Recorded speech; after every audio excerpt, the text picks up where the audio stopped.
Hello everyone. आज हम पढ़ेंगे कि क्लोजर एट्रीब्यूट के बारे में। ठीक है, तो बेसिकली क्लोजर एट्रीब्यूट का क्या, डीबीएमएस में क्या मतलब है। हम हमें जैसे ऐसे एट्रीब्यूट दे देगा ए बी सी डी, और उसके बाद हमें फंक्शनल डिपेंडेंसी दे देगा। तो हमसे पूछ सकता है कि भाई कितने हम इसे पूछ सकता है कि कैंडिडेट कीज फाइंड करने के लिए, सुपर कीज फाइंड करने के लिए हमसे हमसे पूछ सकता है कि दो जो फंक्शनल डिपेंडेंसी के जो सेट है वो इक्विवेलेंट है कि नहीं है, और जो उनके सेट है वो कोई अगर सेट दिया हुआ है फंक्शनल डिपेंडेंसी का या फंक्शनल डिपेंडेंसी का, तो क्या वो मिनिमल है, क्या उसको क्या वो मिनिमल है पूरी तरीके से। हम सेकेंड थर्ड नॉर्मल फॉर्म्स या BCNF नॉर्मल फॉर्म्स चेक करने के लिए भी यूज़ करते हैं। ठीक है, तो अब हम देखते हैं कि क्लोजर निकालेंगे कैसे। तो तो ये देखो, फंक्शनल डिपेंडेंसी में जो लेफ्ट साइड में होता है वो होता है, पहले हम देख लेंगे कि कितनी फंक्शनल डिपेंडेंसी दिया हुआ है। 1 2 3 4, कितने मतलब एट्रीब्यूट्स के फंक्शनल डिपेंडेंसी दिया हुआ है। 1 2 3 ABC, सॉरी 3 दिया हुआ है, सॉरी 1 2 3। ठीक है, तो हम पहले फंक्शनल डिपेंडेंसी जो होगा उसका हम डिटर्मिनेंट, जैसा कि आपको पता है इसमें A डिटर्मिनेंट है और B जो है वो डिपेंडेंट है। तो हम ए को लिख लेंगे, ये ऊपर प्लस का साइन क्लोजर का है। तो हम ये देखेंगे कि ए किसको किसको किसको डिटरमाइन कर रहा है। ए तो मान लो बी को कर ही रहा है, ठीक है, बी को कर रहा है।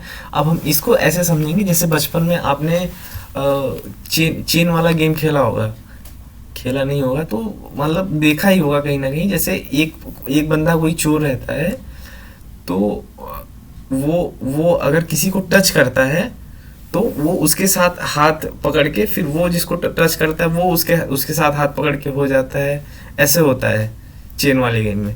तो ए तो ए बी को डिटरमाइन तो कर ही रहा है, जैसा कि यहाँ पे है इस फंक्शनल डिपेंडेंसीज में आप देख ही सकते हो।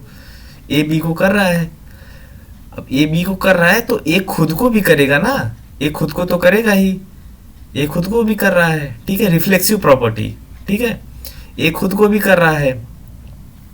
तो इसके बाद ए और बी दोनों एक दूसरे के साथ हाथ पकड़ के चल रहे हैं। ठीक है, अब देखो बी सी को कर रहा है, इसका मतलब बी ने सी को टच कर दिया। तो तीनों लोग हाथ पकड़ के चलने लगेंगे, क्योंकि चेन वाला गेम में जब उसने उसको टच कर दिया तो वो हाथ वो भी सी भी पकड़ेगा।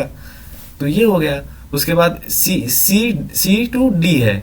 ठीक है, तो सी ने डी को टच कर दिया। ठीक, ये हो गया। अब बी का भी हम निकाल सकते हैं क्लोजर।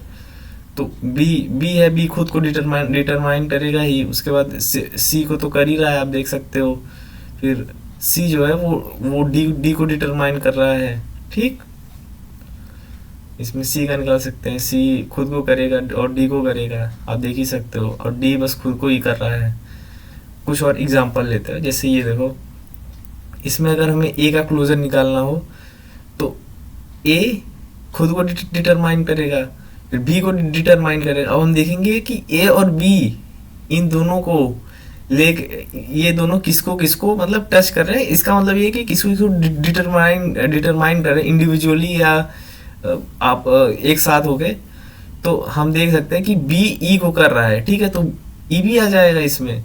ठीक, ई बी ई को डिटरमाइन कर रहा है तो ई भी आ जाएगा इसमें। लेकिन अब हम ये देख सकते हैं कि जो ये ए सी टू डी इसलिए नहीं है क्योंकि सी इसमें सी ए में सी डिटरमाइन नहीं हो रहा है। ठीक है, और ये अकेले ए का नहीं है, ये सी के साथ कंबाइन होके है। ठीक है, सी के साथ कंबाइन होके डी को डिटरमाइन कर रहा है। ठीक है, हाँ। तो एसी की फंक्शनली फंक्शनल डिपेंडेंसी है डी पे। दोनों दोनों कंबाइन होके है ना, तो इसीलिए इसको डी को नहीं लेंगे, ठीक है, क्योंकि इसमें सी तो हो नहीं रहा है।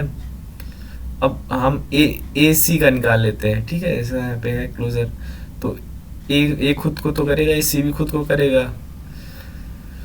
उसके बाद हम देखते हैं ये ए बी को डिटरमाइन कर रहा है, ये हम देख सकते हैं। फिर बी ई को कर रहा है, फिर ए सी दोनों कंबाइन होकर डी को कर रहे हैं, ठीक है। यहाँ भी आप देख सकते हो वही वही एग्जांपल है।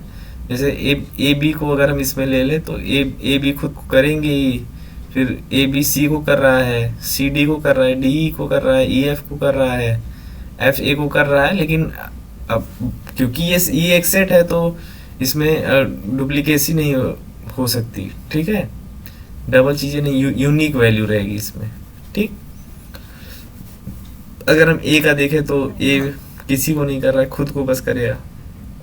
सी का अगर हम देखें तो सी खुद को करेगा, और सी फिर डी को कर रहा है, फिर डी ई को कर रहा है, ई एफ को कर रहा है, और एफ ए को कर रहा है। अब इसमें हम ए लिख सकते हैं क्योंकि इसमें ए तो है नहीं, तो डुप्लीकेसी होगी नहीं, ठीक है। Thank you so much.